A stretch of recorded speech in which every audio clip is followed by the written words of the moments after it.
Hello കൂട്ടുകാരെ, ഇന്ന് രാവിലെ തന്നെ നല്ലൊരു പണി കിട്ടി. ഉപ്പേരിക്ക് ചട്ടി അടുപ്പത്ത് വെച്ചപ്പോഴേ ഗ്യാസ് കഴിഞ്ഞു. പിന്നെ ചോറായ അടുപ്പത്ത് ഉപ്പേരി വെച്ചു. പിന്നെ ഒരു ആശ്വാസം, ഇന്നലെ രാത്രി വെച്ച മീൻകറി ഉള്ളതുകൊണ്ട് തൽക്കാലം കറി വയ്ക്കാതെ രക്ഷപ്പെട്ടു. പിന്നെ പൊടിപാറിയ വിറക് കത്തിച്ച് ഉപ്പേരി ആയപ്പോഴേക്കും ഞാനും അടുക്കളയിൽ ഒരു വിധത്തിലായി. അങ്ങനെ കുട്ടികൾ സ്കൂളിൽ പോയി, നമ്മുടെ രാവിലത്തെ കാര്യങ്ങളൊക്കെ കഴിഞ്ഞു. ഇനി ഞാൻ ചോറും കൊണ്ട് പോവാണ് രാജേട്ടൻ്റെ കടയിലേക്ക്. അങ്ങനെ കടയിലെത്തിയതും വെള്ളത്തിൽ കിടക്കുന്ന വടപ്പരിപ്പ് എന്നെ നോക്കിയൊരു ഇളിഞ്ഞ ചിരി എനിക്ക് അത്ര ഇഷ്ടപ്പെട്ടില്ല. അതുകൊണ്ട് ഞാനെടുത്ത് അരച്ചു. പിന്നെ അതിൻ്റെ പരിവാരങ്ങളായ ഉള്ളി, ഇഞ്ചി, പച്ചമുളക്, കറിവേപ്പില എല്ലാം എടുത്ത് അവിടെ അരിഞ്ഞു വെച്ചിട്ടുണ്ട്. അങ്ങനെ തട്ടിയും മുട്ടയും മുട്ട ബജിക്കുള്ള മുട്ടയും കൂടി റെഡിയാക്കി വെച്ചിട്ടുണ്ട്. അങ്ങനെ അല്ലറ ചില്ലറ പണികളൊക്കെ കഴിഞ്ഞപ്പോഴേക്ക് സമയം എന്താ 1:30 ആയി. എന്നാൽ പിന്നെ ഞാൻ പോവാം, അമ്മയ്ക്ക് കഴിക്കാൻ കൊടുക്കാൻ സമയമായി എന്ന് പറഞ്ഞിട്ട് ഇറങ്ങുമ്പോൾ രാജേട്ടൻ എന്താ നല്ല പതപ്പിച്ച ചായയും കൊണ്ട് വരുന്നു.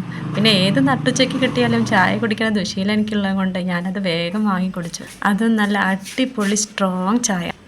അങ്ങനെ ഞാൻ ഉഷാറായി വീട്ടിലേക്ക് നടന്നു. അപ്പോൾ ഇന്നത്തെ വീഡിയോ ഇത്രയേ ഉള്ളൂ. അപ്പോൾ വീഡിയോ കണ്ടുകൊണ്ടിരിക്കുന്ന എല്ലാ കൂട്ടുകാരോടും ഒരുപാട് നന്ദി.